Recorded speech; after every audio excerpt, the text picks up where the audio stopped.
Shalom Bapak Ibu, teman-teman semuanya. Shalom. Kita di hari yang ketiga ya, di tahun 2024. Kita buka Alkitab kita di dalam kitab Yosua pasal 1 ayat 1 sampai dengan ayat yang ke-9.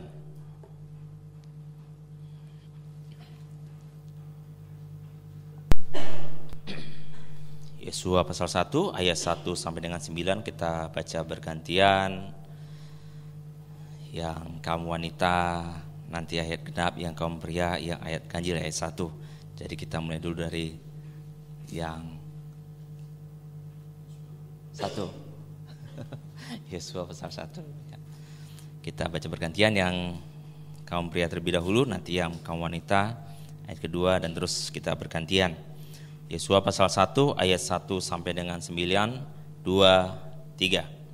Sesudah Musa hamba Tuhan itu mati, berfirman Tuhan kepada Yosua bin Nun, abdi Musa itu demikian.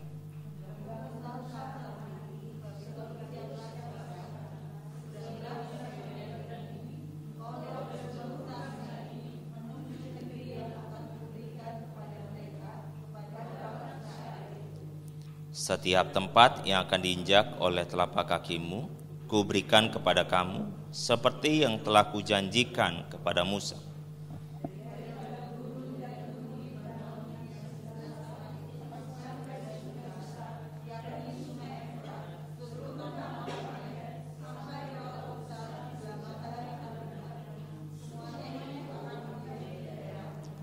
Seorang pun tidak akan dapat bertahan menghadapi engkau seumur hidupmu. Seperti aku menyertai Musa, demikianlah aku akan menyertai engkau. Aku tidak akan membiarkan engkau dan tidak akan meninggalkan engkau.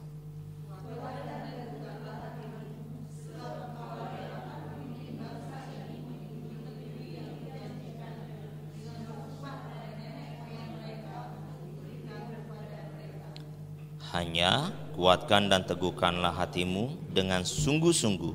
Bertindaklah hati-hati sesuai dengan seluruh hukum yang telah diperintahkan kepadamu oleh hamba Musa.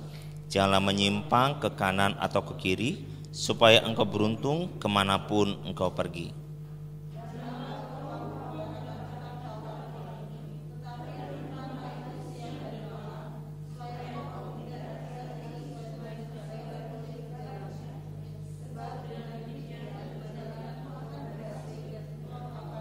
Kita baca bersama-sama. Bukankah telah kuperintahkan kepadamu, kuatkan dan teguhkanlah hatimu, janganlah kecut dan tawar hati, sebab Tuhan Allahmu menyertai engkau kemanapun engkau pergi. Amin. Bapak Ibu Saudaraku, ini adalah hal yang luar biasa saat Tuhan menyatakan kebenarannya kepada Yosua. Dikatakan di ayat 1, sesudah Musa hamba Tuhan itu mati, berfirmanlah Tuhan kepada Yosua bin Nun. Jadi kondisi di situ bahwa Musa sudah mati dan Yosua mendapatkan mandat dari Tuhan untuk melanjutkan estafet kepemimpinan. Hal yang luar biasa sebenarnya, saya percaya bahwa Yosua itu, saya bilang pasti akan cukup mengalami dilema. Karena kenapa? Kalau kita baca dari Kejadian, bagaimana tangan Tuhan yang ajaib itu membawa akan bangsa Israel. Saya bilang ini hamba Tuhan yang begitu luar biasa, yang Tuhan pakai dengan segala perkara yang ajaib, sehingga umat Israel melihat bagaimana tangan Tuhan yang besar itu melakukan perkara-perkara besar di depan mata mereka.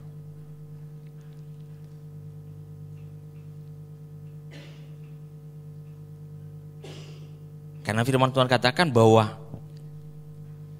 tidak akan ada bangkit lagi seperti kaum Musa yang telah membawa bangsa ini dengan segala perkara yang luar biasa.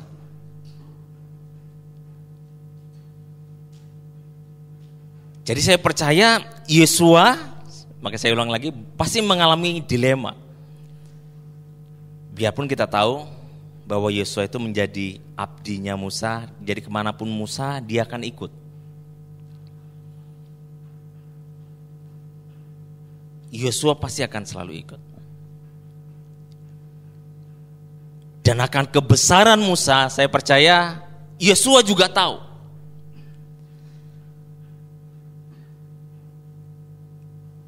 Tapi karena keteledorannya, Musa tidak masuk ke dalam tanah perjanjian. Dia hanya dapat melihatnya.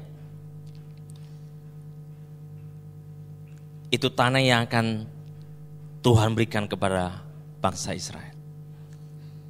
Nah, di ayat yang pertama ini ada mandat yang begitu luar biasa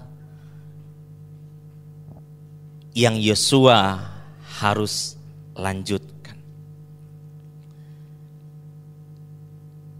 Hal yang menarik di situ dikatakan bahwa hambaku Musa itu telah mati. Jadi Tuhan sendiri yang berkata kepada Yosua, hambaku Musa itu sudah mati. Jadi sekarang tinggal giliran kita. Tinggal giliranmu, Yosua.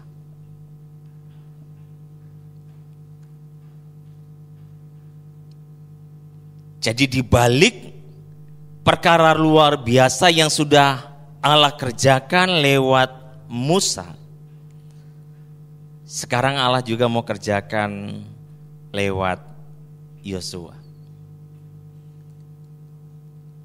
Hambanya Musa yang sudah mengiring Musa kemanapun, sekarang ingin Tuhan pakai menjadi hambanya Tuhan.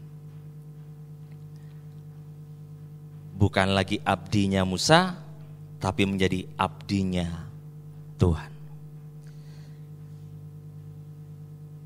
Hal yang sama seperti yang Allah janjikan kepada Musa, Allah katakan kembali kepada Yosua. Dikatakan ayat 2, hambaku Musa telah mati. Sebab itu bersiaplah sekarang, seberangilah sungai Yordan ini, engkau dan seluruh bangsa ini, menuju negeri yang akan kuberikan kepada mereka, kepada orang Israel. Itu ayat 3, setiap tempat yang akan diinjak oleh telapak kakimu, kuberikan kepada kamu, seperti yang telah kujanjikan kepada Musa. Jadi apa yang sudah Allah janjikan kepada Musa, hal yang sama ingin Allah kerjakan kepada Yosua. Jadi kehidupan kita, saya percaya juga Bapak Ibu Saudaraku, hal yang sama juga Tuhan perhadapkan. Karena firman Tuhan itu adalah janji yang begitu luar biasa di dalam hidup setiap kita. Karena kehidupan kita adalah karena janji Tuhan, pengharapan akan Tuhan.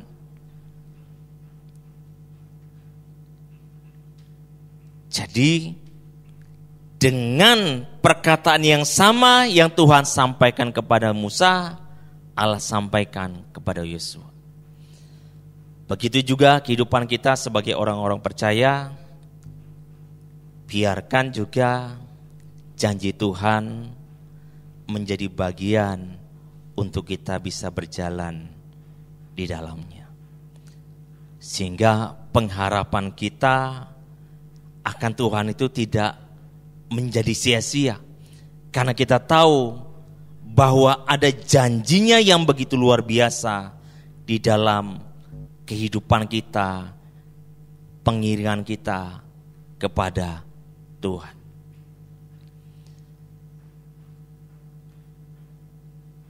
Saya percaya bahwa hidup kita juga saat ini karena sebuah janji.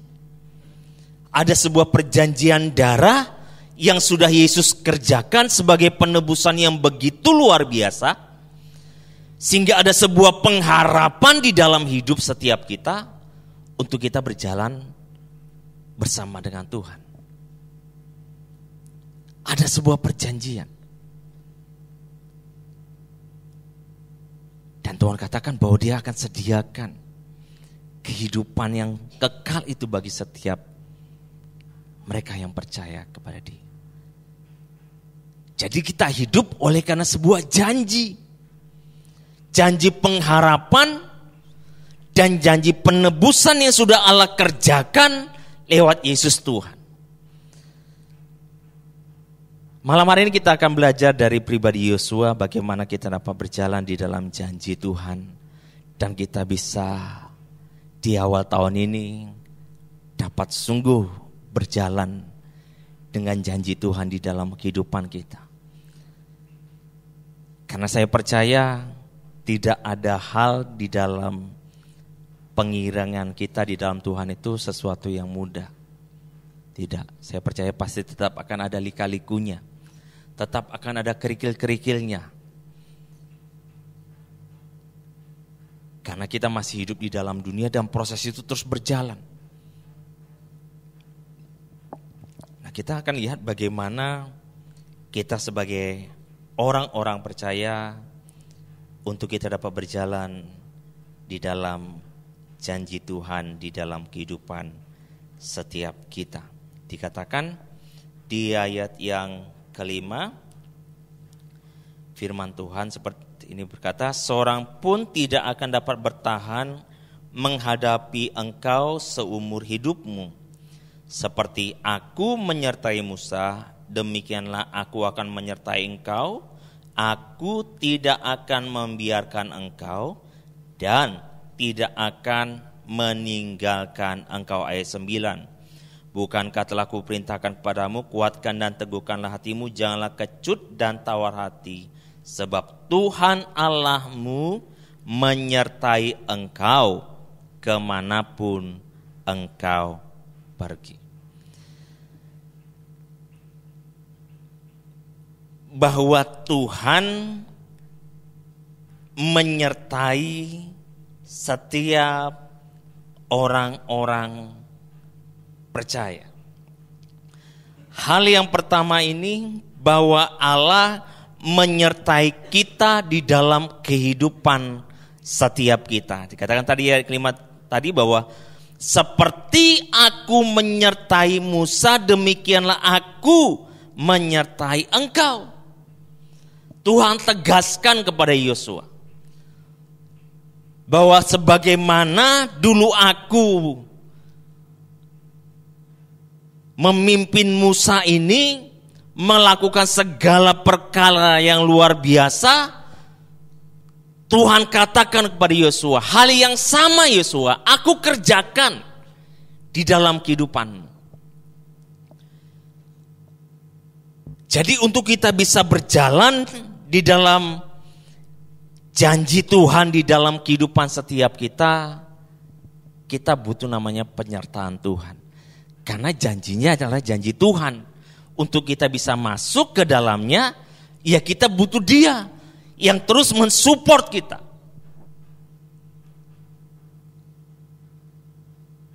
Sehingga bukan lagi karena kekuatan kita, tapi karena Tuhan ini yang mendorong kita untuk kita bisa terus maju.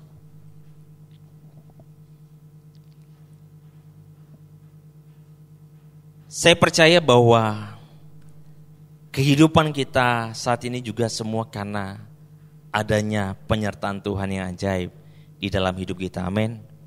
Bukan karena kuat kita,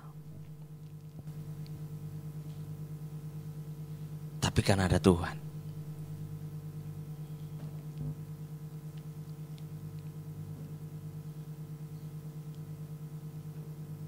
Saya bilang di Natal tahun ini Tuhan benar-benar memberikan anugerah yang luar biasa.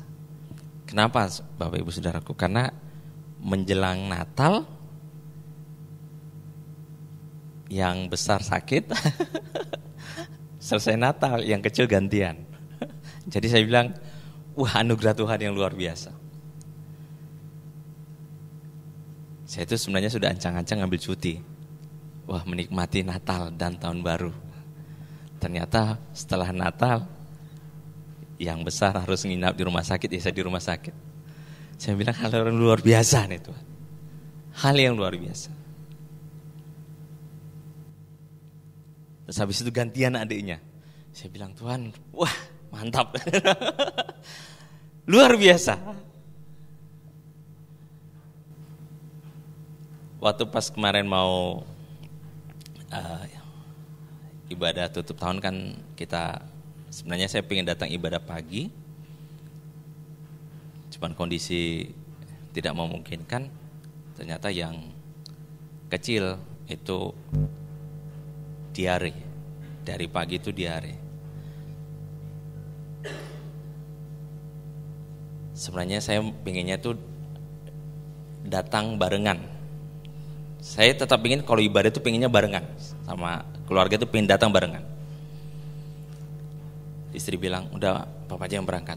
Saya bilang, enggak deh. Berangkat barengan. Jadi sudah kita beri oralit, terus kita beri juga LBO, ternyata masih terus ke belakang. Terus ada satu keluarga, Pak Gunawan ke rumah. Terus Bu Tona bilang, kasih aja telur sama kunyit. Telur sama kunyit.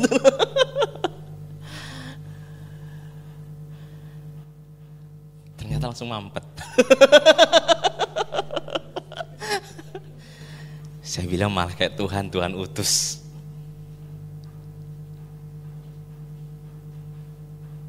Tuhan bisa pakai segala cara untuk menyatakan bahwa Dia ada bersama-sama dengan kita. Amin. Dia bisa pakai segala cara. Bahwa kita itu tidak sendiri. Tuhan akan kirim orang-orang yang luar biasa di dalam kehidupan saudara dan saya. Untuk menyatakan bahwa ini loh, aku hadir bersama-sama dengan engkau. Mungkin terkadang mata kita tidak melihatnya. Tapi Tuhan pakai orang lain untuk mata kita bisa melihat tangan Tuhan ajaib itu sedang bekerja atas hidup kita.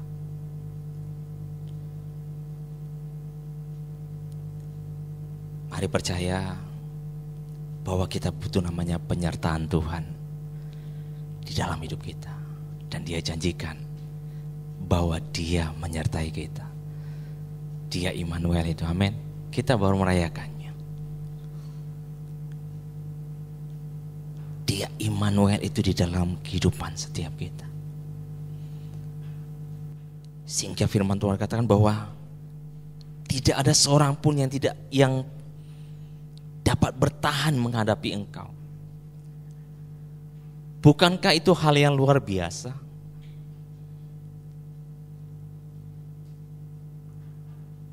Allah janjikan tanah Kanaan. Dia janjikan bahwa tidak akan ada yang dapat bertahan menghadapi engkau. Bukan karena kita enggak, karena ada pribadi yang luar biasa ini loh di belakang kita.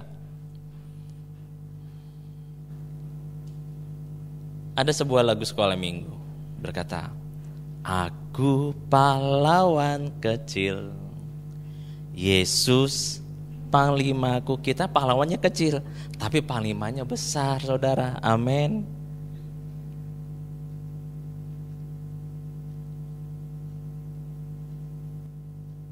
Karena kita punya panglima yang begitu luar biasa. Orang bisa menganggap kita kecil, tapi ada pribadi yang di belakang kita ini yang begitu luar biasa menyertai saudara dan saya. Kemarin kita baru selesai gathering di kantoran. Terus selesai gathering itu teman bilang, nanti Pak Fredrik yang terakhir yang mimpin doa ya. Jadi sudah dibuat rundown-nya. Terus waktu pas saya bilang, teman ini yang MC bilang, nanti kita akan ditutup di dalam doa oleh Bapak Pendeta Fredrik. Dan hati saya, sejak kapan sih jadi pendeta? Karena di situ ada Pak Ian, yang pendeta muda. Yang di situ tuh pendeta muda itu Pak Ian. Saya tuh hanya bergelar ST, bukan STA ya Pak. Terkadang ya luar biasa ya.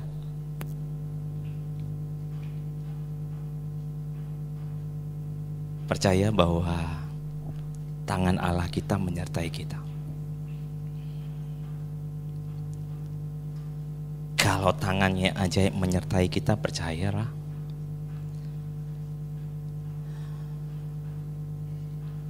Banyak perkara bisa Tuhan perhadapkan, tapi kita percaya bahwa ada Dia yang bersama-sama dengan kita. Versi King James berkata seperti ini. Saya coba terjemahkan. Tidak ada seorang pun dapat berdiri di hadapanmu seumur hidupmu, sama seperti aku bersama Musa. Demikian pula aku akan menyertaimu. Aku tidak akan mengecewakanmu dan tidak meninggalkanmu. Allah kita tidak akan mengecewakan kita. Atau terjemahan lain berkata bahwa Allah kita itu tidak akan gagal dengan kita. He not fail. Dia nggak akan gagal dengan saudara dan saya.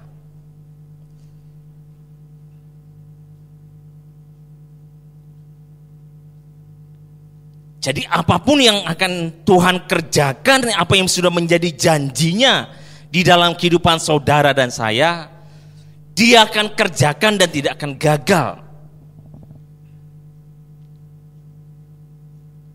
Saat kita ada dan berjalan di dalam janjinya Tuhan.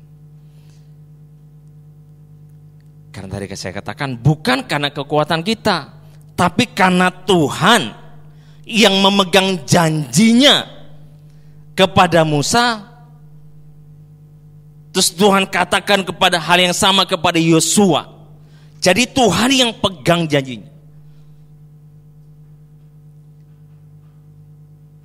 Jadi berdasarkan akan janjinya Tuhan, keteguhan Tuhan untuk melakukannya ke dalam hidup saudara dan saya.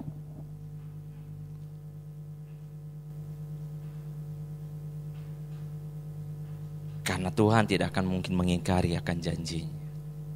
Dia kerjakan. Hal yang pertama ini biarkan menjadi bagian di dalam kehidupan setiap kita, bahwa Dia Allah yang menyertai kita. Amin. Dia Allah yang menyertai.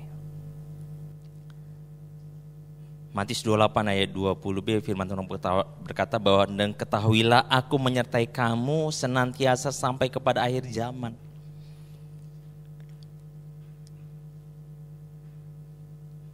Hal yang sama Tuhan Yesus teguhkan kepada murid-muridnya, bahwa penyertaannya itu tetap ada.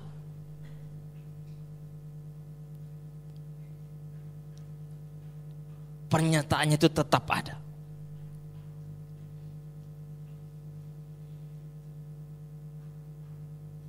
Biarkan hal pertama ini ada di dalam hati kita, bahwa ada penyertaan yang luar biasa dari Tuhan di dalam hidup setiap kita.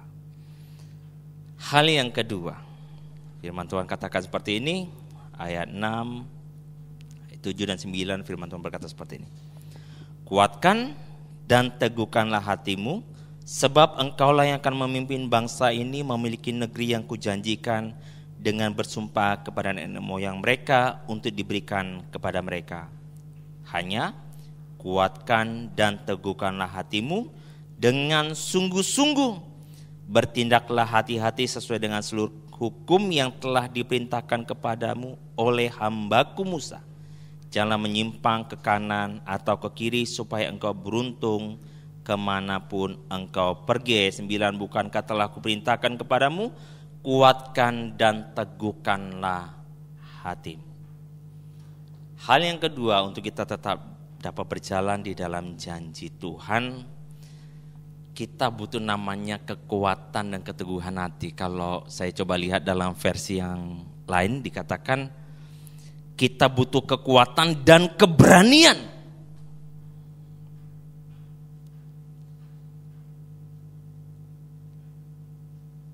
Kita butuh kekuatan dan keberanian. Kenapa kita butuh keberanian, Bapak Ibu Saudaraku? Karena kita tidak tahu apa yang kita hadapi di depan sana. Kita tidak tahu.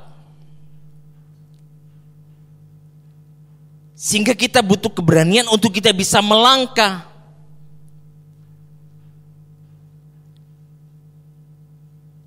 Dan kita tetap harus menguatkan hati ini. Butuh effort dari kita. Tadi hal yang pertama sudah Allah kerjakan, Allah berjanji ini menyertai. Tapi hal yang kedua, Tuhan mau kita juga bergerak.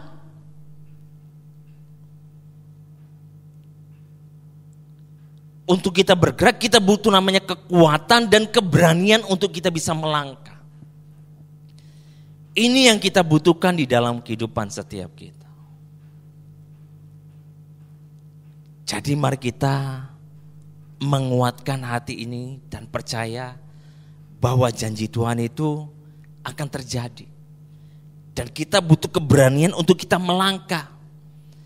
Karena kita tidak tahu situasi yang terjadi di depan kita.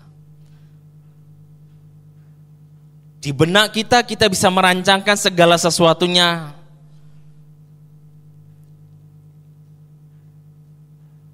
Seperti yang kita harapkan ini bisa terjadi. Pak Agus kemarin sudah memberikan kesaksiannya luar biasa. Waktu pas kita Natal tanggal 3 ya. Wah, itu hujan yang begitu luar biasa.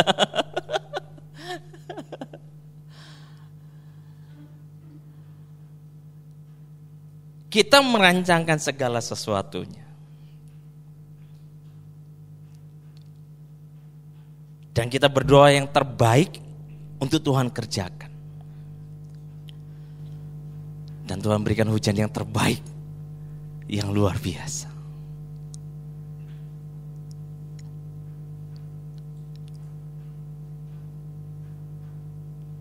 Dan selesai acara ibadah itu saya lihat bahwa ternyata banyak orang juga yang haus untuk bisa menikmati kebersamaan yang luar biasa. Kan gak mau selesai itu ya.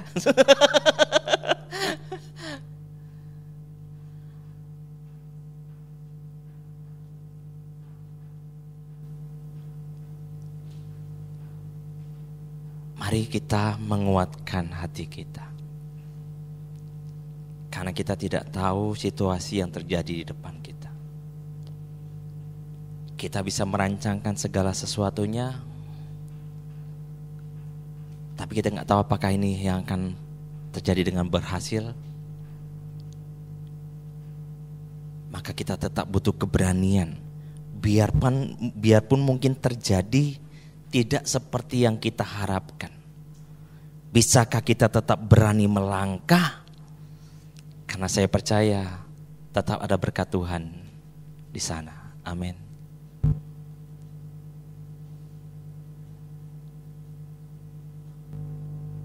Kita butuh kekuatan dan keberanian untuk kita bisa tetap ada di dalam janjinya Tuhan di dalam kehidupan saudara dan saya. Yang ketiga, Bapak Ibu Saudaraku, yang terakhir, ayat 7, sekali lagi saya baca, firman Tuhan berkata seperti ini, hanya kuatkan dan teguhkanlah hatimu dengan sungguh-sungguh, bertindaklah hati-hati sesuai dengan seluruh hukum yang telah diperintahkan kepadamu oleh hambaku Musa. Janganlah menyimpang ke kanan atau ke kiri, supaya engkau beruntung kemanapun engkau pergi. Ayat 8, janganlah engkau lupa memperkatakan kitab Taurat ini, tetapi renungkanlah itu siang dan malam, supaya engkau bertindak hati-hati sesuai dengan segala yang tertulis di dalamnya. Sebab dengan demikian perjalananmu akan berhasil dan engkau akan beruntung. Kalau kita lihat tadi ayat 7 dan ayat 8, bahwa firman Tuhan, kitab Taurat itu harus menjadi bagian di dalam kehidupan Yesua. Jadi hal yang ketiga, bahwa firman Allah haruslah menjadi landasan untuk kita bergerak, untuk kita mengambil keputusan di dalam kehidupan kita.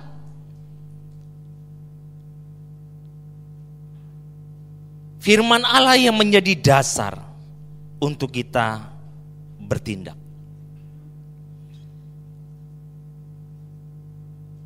Sehingga pemahaman kita akan kebenaran firman Tuhan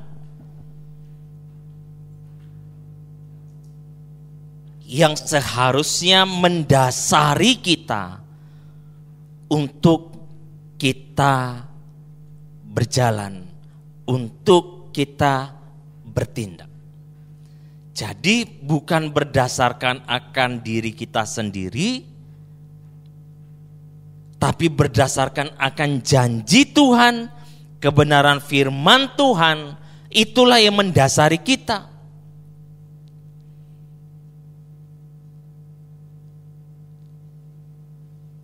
Untuk kita bisa menikmati dan kita berjalan di dalam janji Tuhan. Dan Tuhan berkata bahwa kamu harus dengan hati-hati. Ada sebuah pertimbangan di dalam hati ini yang semuanya harus tertuju kepada firman yang menjadi dasar.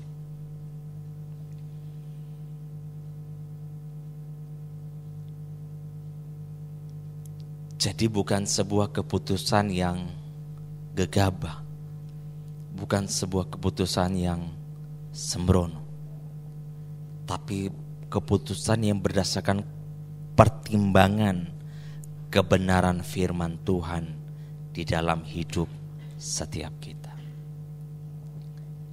Itu yang menjadi dasarnya. Karena janjinya adalah janji Tuhan, ya firman-Nya yang seharusnya menjadi dasar yang kuat di dalam hidup setiap kita. Apapun itu.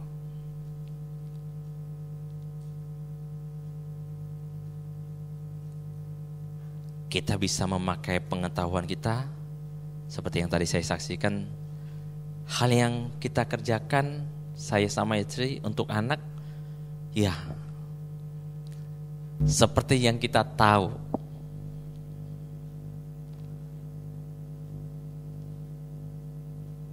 Biasanya kita kasih ini udah langsung berhenti. Ini kok tidak? Tapi Tuhan berikan hal yang luar biasa lewat orang lain.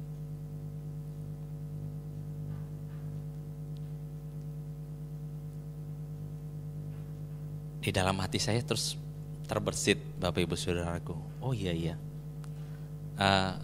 Saya pernah cerita, share juga ke Bapak Ibu teman-teman semuanya. Saya itu senang nanam. Saya sedang nanam. Jadi kalau saya mau pindah aglonema, saya bagi tanaman aglonema itu, saya potong akarnya untuk obat luka. Biasanya kan manusia punya obat luka ya, betadin kalau kita. Untuk obat lukanya akar aglonema itu, saya pakai ini kunyit. Saya olesin memang ke bekas potongan di akarnya aglonema. Dan itu gak akan busuk. Saya sudah coba. Kenapa saya bisa berkata saya sudah coba. Tuhan ingatkan ke situ waktu pas Ibu Tono ngomong itu. Kunyit. Oh iya, orang di akar tanaman aja, akarnya aja bisa gak busuk loh. Berarti kan ada apa ya? sesuatu yang bisa melapisi nih. Dalam hati saya, oh berarti bisa juga ya khusus ke lambungnya manusia. Wah, Tuhan kita memang ajaib dah. Amin. Luar biasa. Mari setiap hal menjadi tindakan kita berdasarkan kebenaran firman Tuhan. Amin. Biarkan itu menjadi kekuatan yang sejati di dalam kehidupan kita. Dan percayalah bahwa janji Tuhan di dalam hidup kita akan tergenapi. Kuatkan dan teguhkan sampai Tuhan melakukan segala sesuatunya di dalam hidup saudara dan saya. Amin. Mari kita datang di hadapan Tuhan.